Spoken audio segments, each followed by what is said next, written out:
Bisa.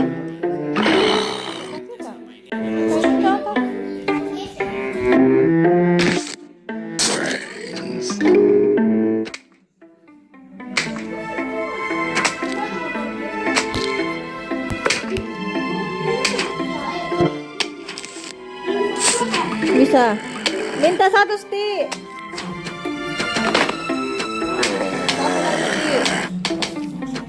Oh main berdua. Apa itu?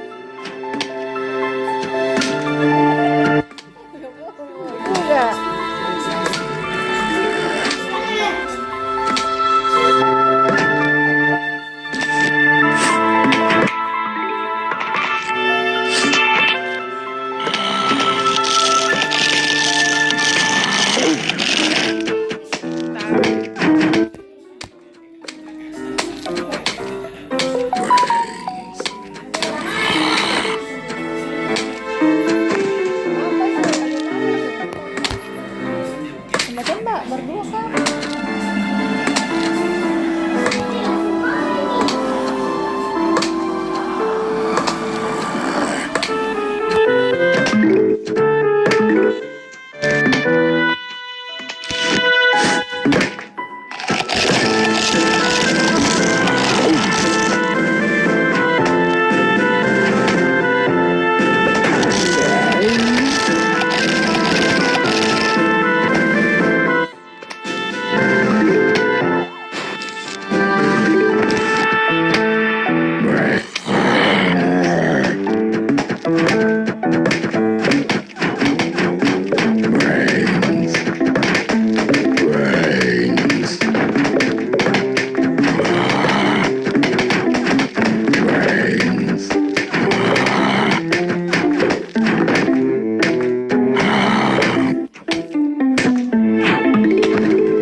Apa?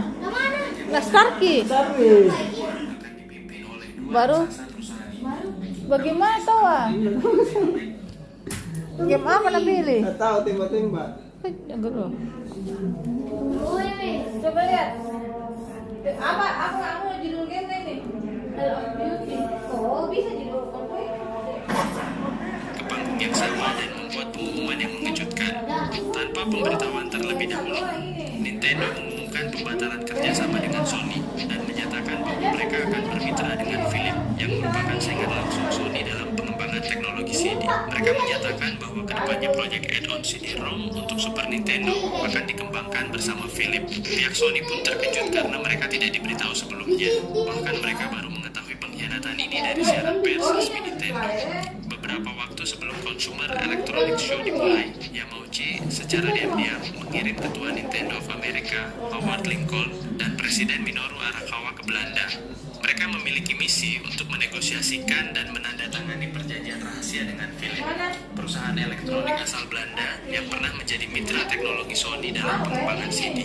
Kesepakatan baru ini adalah untuk mengembangkan add-on CD-ROM yang sama sekali berbeda untuk Super Nintendo, dengan satu syarat krusial, yaitu Nintendo akan mempertahankan kontrol penuh atas semua lisensi perangkat lunak. Para eksekutif Sony yang hadir di acara itu benar-benar tercengang dan marah. Salah satu dari mereka bahkan mengatakan jika mereka mencari pertengkaran, mereka akan mendapatkannya. Ini adalah sesuatu yang mungkin mereka sesali. Yang paling terpukul adalah Norio Ohga, presiden Sony yang sebelumnya membela Ken Kutaragi dan mendukung proyek PlayStation dari awal. Baginya, ini bukan lagi sekedar urusan bisnis. Ini adalah penghinaan publik dan soal harga diri pribadi. Alih-alih membatalkan proyek yang sekarang tampaknya tidak memiliki tujuan, Ohga justru memutuskan sesuatu yang tak terduga. Sony akan terus mengembangkan konsol mereka sendiri, meskipun tanpa Nintendo. Proyek PlayStation tidak akan dihentikan, namun sebaliknya, mereka akan membentuk ulang dan menyempurnakannya dengan satu tujuan baru, yaitu membalas pengkhianatan ini. Langkah Nintendo untuk mempertahankan dominasi justru membentuk lawan yang jauh lebih kuat. Mereka bukan hanya meninggalkan Sony, tetapi secara tidak sengaja mereka juga menciptakan ancaman yang akan mengguncang seluruh industri video game. Pada titik ini, Sony kini bukan lagi raksasa teknologi yang mencoba memasuki pasar mainan. Kini mereka adalah raksasa yang terluka dan bangkit untuk membalas dendam.